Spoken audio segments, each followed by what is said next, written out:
Brasília, 13 de junho, 21h30. Frente aos bandidos do STF. Esse é o Supremo Tribunal Federal no meio da escuridão e do bolsonarismo. Alguns diriam que dá no mesmo, é redundante. Notaram que o ângulo dos fogos está diferente da última vez? Se prepare! Supremo dos bandidos! Aqui é o povo que manda nessa nação, que construiu essa nação! Nunca conseguiram tirar os ministros de lá à força. Vocês estão levando o país ao caos, já levaram para o comunismo, seus bandidos! Se preparem! E é seguro dizer que não foi por falta de tentativa. Isso aqui é o que sobrou do Supremo Tribunal Federal. Esse aqui é o plenário da Corte, onde são feitas as votações. Só que existe um outro jeito, claro. A solução está em outros desses imensos salões vandalizados, os do Senado. Lá dentro do Senado tem processo de impeachment contra o ministro do Supremo Tribunal Federal. Tem ou não tem? Só os senadores podem tirar a capa de um ministro do Supremo. É impeachment. Palavra complicada, mas que a história já ensinou o Brasil a soletrar de cor e salteado. Dessa forma, faz sentido que o bolsonarismo sonhe em controlar o Senado. Porque quem controla o Senado controla o Supremo. E da última vez, foi só o Supremo que, por métodos ainda a serem estudados, impediu o bolsonarismo de dominar tudo sozinho, do jeito que o bolsonarismo sempre quis. Todos nós somos favoráveis ao impeachment de qualquer ministro do Supremo que descumpra a lei. E isso só não acontece hoje, porque ainda não temos maioria no Senado Federal. E tá aí a Malu Gaspar. STF mapeia risco impeachment, de olho em 2027. É claro que o STF está interessado nisso, diz respeito aos ministros diretamente, mas parece que o eleitor também tá. Em 2026, esse é um grande fator na hora de escolher o seu senador. Ele pretende usar o cargo para impeachment um ministro do Supremo?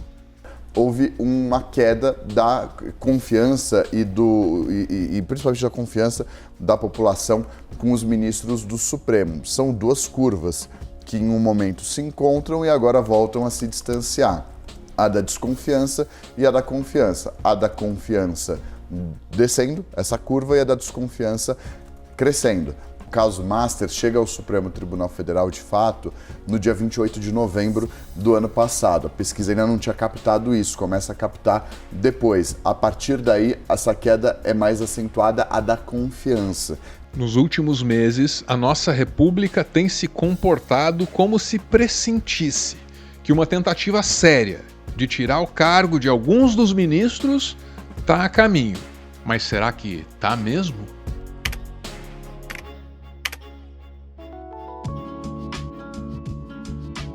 Nas gavetas do Senado nunca ficaram guardados mais do que uns 15, 20 pedidos de impeachment contra ministros do Supremo. Só que aí Bolsonaro chegou ao poder, as tensões institucionais foram se acumulando e o resultado é esse gráfico, que mostra um crescimento contínuo seguido de um pico, que já vem lá dos idos de 2024. Hoje, são 72 requerimentos aguardando análise. É um número que já sinaliza para um momento crítico das relações entre Senado e STF. Só que nessa estranha matemática institucional, os números se somam aos fatos. Além de ser o único capaz de tirar alguém do Supremo, o Senado também é o único com a responsabilidade de sabatinar e aí aprovar os indicados. É um controle da entrada e da saída. Nesse gráfico, o Senado sugere que sair ou ser saído do Supremo, bem que poderia ficar mais fácil. E a esses números se soma o fato de que entrar no Supremo também parece que está ficando mais difícil, hein? Jorge Messias foi o primeiro rejeitado em 132 anos? A vida é assim, gente. Tem dias de vitórias e tem dias de derrotas. Nós temos que aceitar. O Senado é soberano. O plenário do Senado é soberano. O plenário falou. Quando o Messias foi recusado, muita gente avaliou que o Senado estava abusando das próprias prerrogativas, porque, afinal de contas, deve ter um motivo para o Senado não ter feito nada parecido em 132 anos. Ele tem a reputação ilibada, ele tem um conhecimento técnico. A indicação é uma prerrogativa do presidente da República. Não cabe ao Senado escolher nomes. Cabe ao Senado verificar se o nome escolhido atende os requisitos. O nosso sistema, dividido em 3 poderes, prevê atritos, como esses aí entre o Senado e o Supremo. Algum desgaste é normal e a Constituição foi desenhada para suportar esse desgaste. E verdade seja dita, tem suportou o 8 de janeiro. Só que os desafios continuam por aí.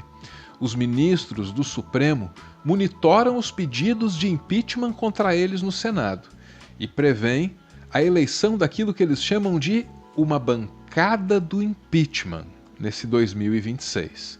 Uma coluna recente da Malu Gaspar fala do alerta que a ascensão dessa bancada está despertando no STF.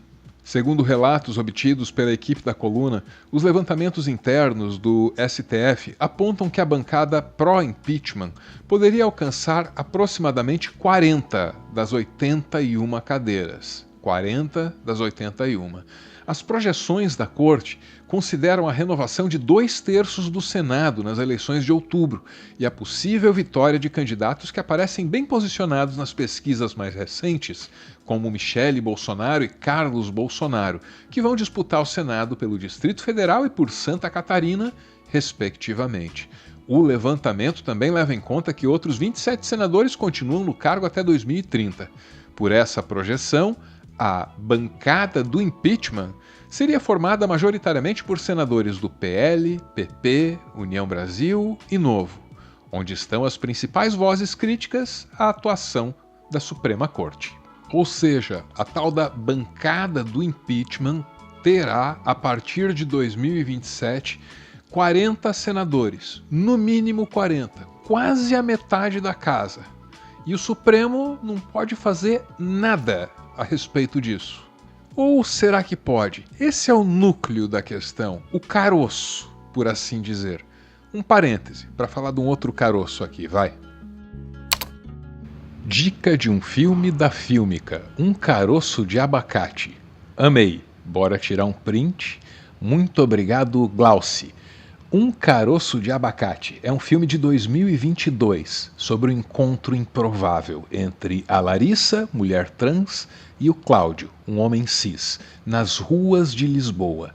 Tem direção de Ari Zara, produção executiva de Elliot Page e no papel principal, Gaia de Medeiros.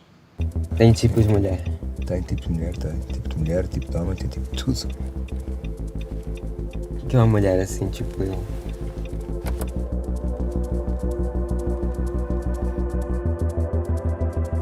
Entrou para o shortlist do Oscar de melhor curta de 2024. Dica da Glauci. Para apreciar essa e tantas outras, conte com a Fílmica. A plataforma de streaming brasileira com uma curadoria que nenhuma outra tem. Plano mensal, R$19,90. Passe anual, R$ 199,90. Mas aí você usa o meu cupom PIXARVRO e o passe anual sai por R$ 99,90. Pagando com o Pix. R$100 de desconto para celebrar o público desse canal. Muito obrigado, gente. E o Pix, né? Claro.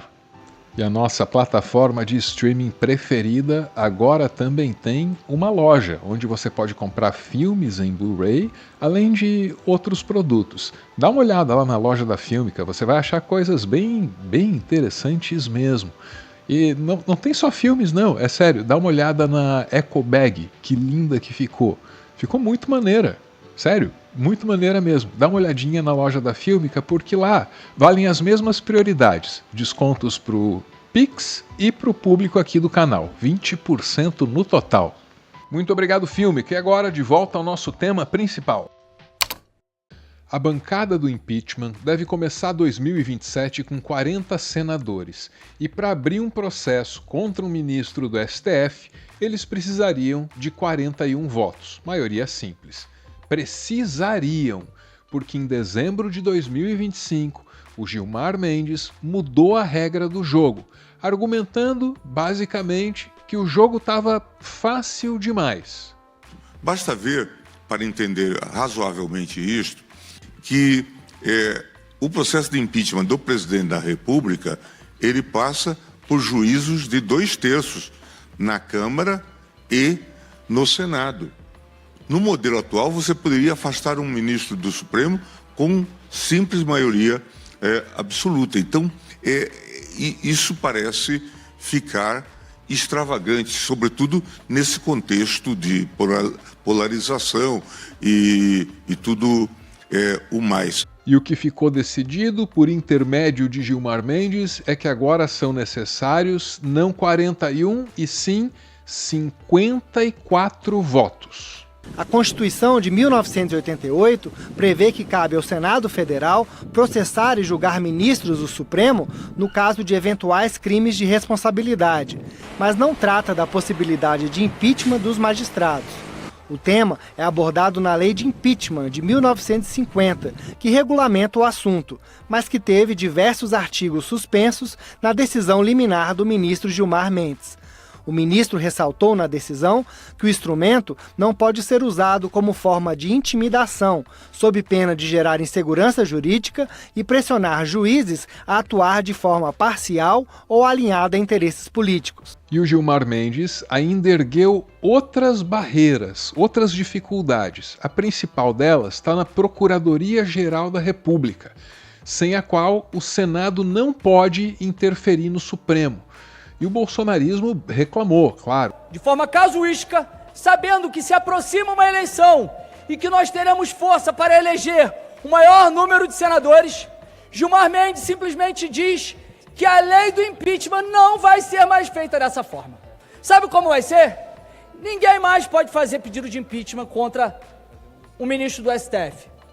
Ele simplesmente diz que somente o PGR que pode fazer um pedido de impeachment. Ainda muda o quórum de aceitação de um pedido de impeachment no Senado Federal contra ministro do Supremo. Não mais 41, não mais maioria absoluta, mas sim maioria qualificada. 54 para tornar mais difícil, aliás, inviabilizar qualquer tipo de processo de impeachment contra ministros do Supremo Tribunal Federal. E não ficou só na reclamação, uma clara ameaça foi feita.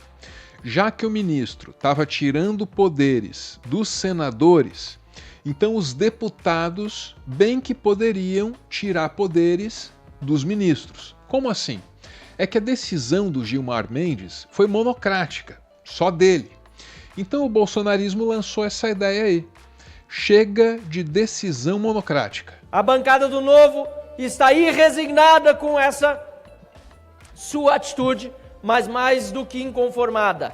A bancada está propondo alterações e pedindo ao deputado Hugo Mota aquilo que Davi Alcolumbre também lhe pediu, que coloque imediatamente para funcionar a comissão especial, acabando com as decisões monocráticas de ministros do Supremo Tribunal Federal. Importante perceber que decisão monocrática também não agrada à Câmara dos Deputados.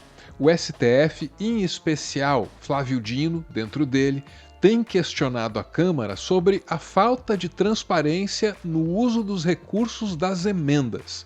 E como você sabe, muitas regras foram flexibilizadas, a transparência ficou meio opaca na Câmara dos Deputados e decisão monocrática não ajudaria a Câmara a continuar fazendo o que quer que ela queira fazer com o dinheiro das emendas. E o presidente Hugo Mota nem disfarça. Do ponto de vista das emendas, eu penso que o Supremo Tribunal Federal, cumprindo o seu papel de poder trazer mais transparência, trazer ali a legitimidade de quem indica as emendas, eu penso que tudo isso é positivo. Só acho que aquilo que invade a prerrogativa do Congresso, no que diz respeito a um direito nosso, que é de participar do orçamento, de indicar emendas ao orçamento, de poder ter construído a impositividade do orçamento, que deu ao Legislativo independência, autonomia, para sair de um período onde os deputados viviam de pires na mão, na política do toma lá da cá, e isso era muito prejudicial ao país.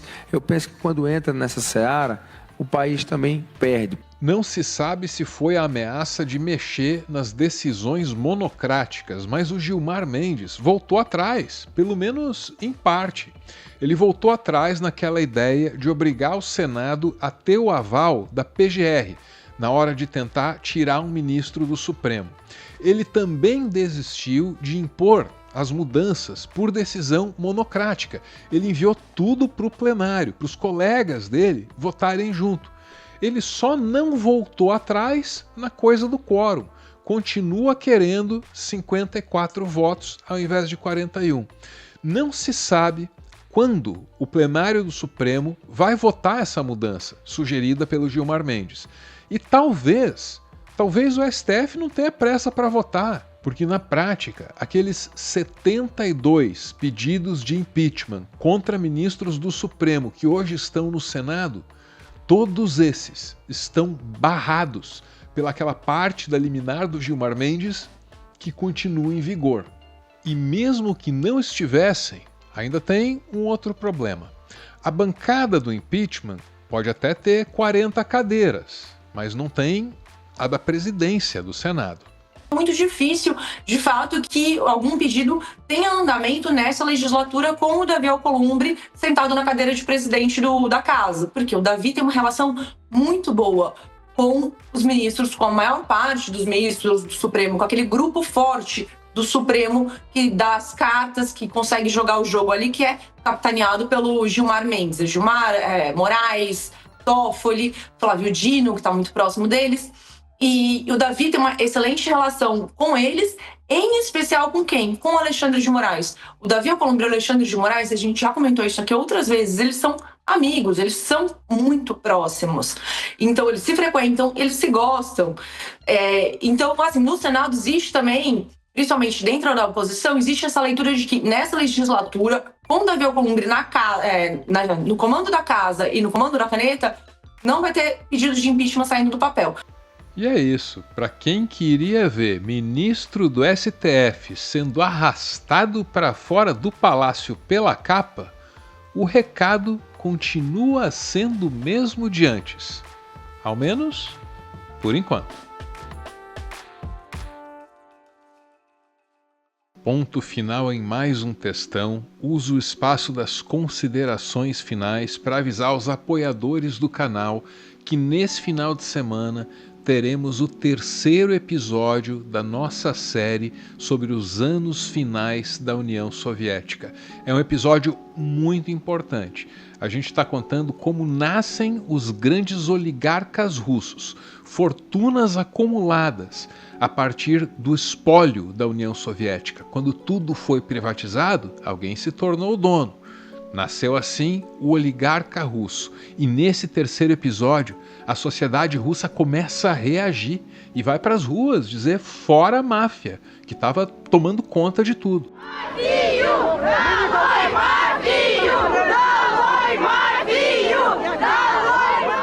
Que fim deu essa reação? É o que a gente vai saber nesse 3º episódio. Tudo dito, bora ouvir. Os apoiadores desse canal, além de ter acesso a conteúdos como esse que eu acabei de mencionar, também falam aqui no PS, também chamado de Finalzinho. Olha, esse cenário já está desenhado faz tempo. Eu já até mencionei antes aqui. O projeto de poder da direita não passa pelas eleições presidenciais.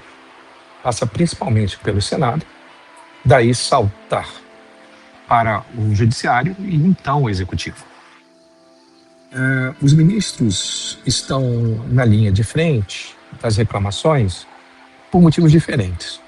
Acho que o mais popular é o ministro Alexandre de Moraes, que pela sua posição de força também se coloca em situação vulnerável. Ele foi muito bombardeado nas mídias sociais e muito pouco defendido.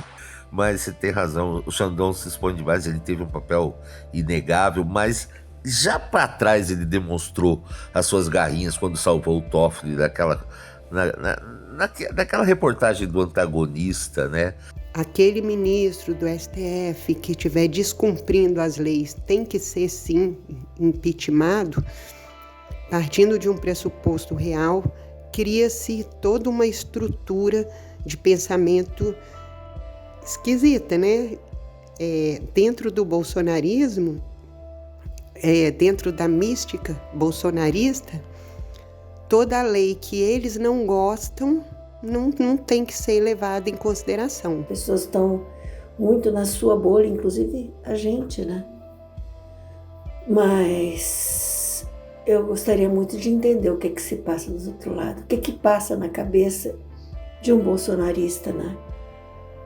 Portanto, é necessário, é imperativo que o Congresso, não só os nossos votos, né, os votos das pessoas, garantam um Congresso Nacional minimamente combativo, bem como o Senado Federal.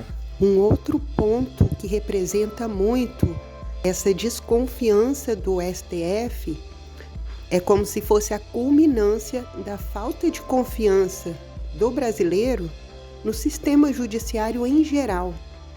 Então é muito fácil eu desconfiar do STF se a minha causa minúscula aqui na justiça do meu município não é julgada, né, a contento, ela é julgada de qualquer jeito, ela demora muito a sair, ela não leva em consideração.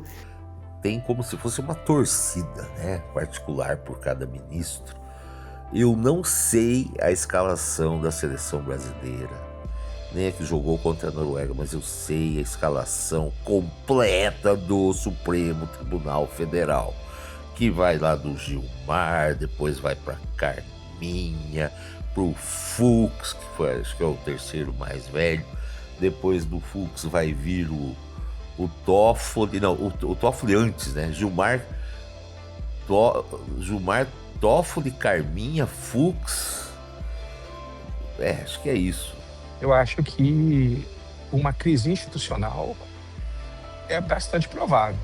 E minha última tarefa nesse artesanato digital, aqui chamado de vídeo, é gravar isso que a gente chama aqui de finalzinho inho. Estou gravando às 9 horas e 28 minutos de sexta-feira, dia 31 de julho de 2026. E que vem agosto, meus amigos. Um beijo especial para Santos e para todo mundo que compareceu lá no Cine Roxy para me ouvir. Muito obrigado. Um beijo. E como sempre, valeu!